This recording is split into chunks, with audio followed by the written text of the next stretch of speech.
Everyone नमस्ते। म शान्तनु। हजुरहरूको दिन शुभ होस् र मङ्गलमय होस् भन्दै आजको यो सानो भिडियो लिएर आएको छु। श्री नीलकण्ठ महादेवजीको यो प्रातःकालीन रुद्राभिषेक भिडियो हो, जो चाहिँ हरिद्वार ऋषिकेशको नीलकण्ठ महादेव मन्दिर हो। ऋषिकेशदेखि यो 35 किलोमिटर जति माथि पर्छ। महादेवले जहाँ चाहिँ विषपान गरेर विषलाई शान्त गर्नुभएको थियो, जहाँ तप गर्नुभएको थियो 60,000 वर्ष, त्यो स्थान हो। हजुरहरू को आउनुभएको छ यो स्थानमा र कमेन्ट गरेर भन्न नबिर्सिनुहोला, हामी पनि आएका थियौँ भनेर। र म हजुरहरूलाई सबैलाई सधैँभरि यसै गरी नीलकण्ठ महादेवजीको भिडियो दर्शन गराउनेछु।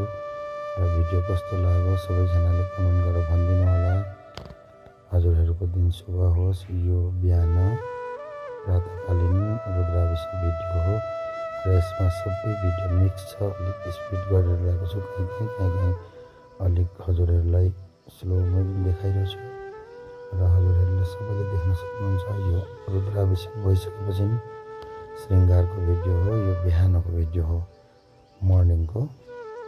र हजुरहरूले देख्न सक्नुहुन्छ कति राम्ररी भगवान्जीलाई राम नाम लेखेर त्रिपुन लगाएर श्रृङ्गार गरिएको छ। र यसै गरी बेलुकाको भिडियो पनि हजुरहरूलाई म अहिले यही भिडियोमा एड गरिरहेको छु। भिडियोमा लास्टसम्म बनिरहनु। हेर्नु, बिहानको आरती भइसक्यो। यो चाहिँ बिहानको आरती अलिक हतार छिटो हुन्छ, सानो हुन्छ। र बेलुकाको चाहिँ हजुरहरू कहिले आउनुभयो भने धेरै राम्रो लाग्छ, देख्न सक्नुहुनेछ। राम्रो श्रृङ्गार हुन्छ ठुलो।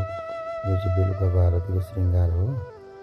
हजुरहरूले देख्न सक्नुहुन्छ। आरती मैले अलिक स्पिड बनाइदिएको छु, त्यो चिजलाई चाहिँ इग्नोर गर्नुहोला। र भिडियो कस्तो लाग्यो भन्नुहोला। हर हर महादेव। फेरि भेटौँला अर्को भिडियोमा, नेक्स्ट भिडियोमा। हजुरहरूको दिन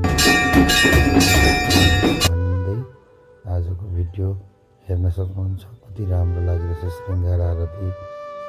यहाँ भव्य दिव्य श्रृङ्गार सधैँ यसैभरि हुन्छ।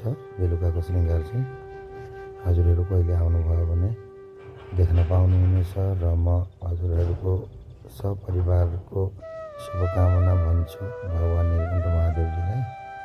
र हेर्नु, बिचमा अलिकति मैले स्लो गरिदिएको छु भिडियो चाहिँ। यो बेलुकाको आरतीको हो। बिहानको पनि मैले सुरुमा देखाइसकेको छु। यो चाहिँ मैले नयाँ कोसिस गरेको भिडियो हो। हजुरहरूले इग्नोर गरिदिनु होला। मेरो आवाज त्यति राम्रो त छैन, त्यही पनि कोसिस गर्न मन लागेर मैले आज भिडियो लिएर आएको। हेर्नु, आरती भइसकेपछि यो भगवान्को अभिषेकको जल सबैलाई दिनुहुँदैछ पण्डितजी। By by.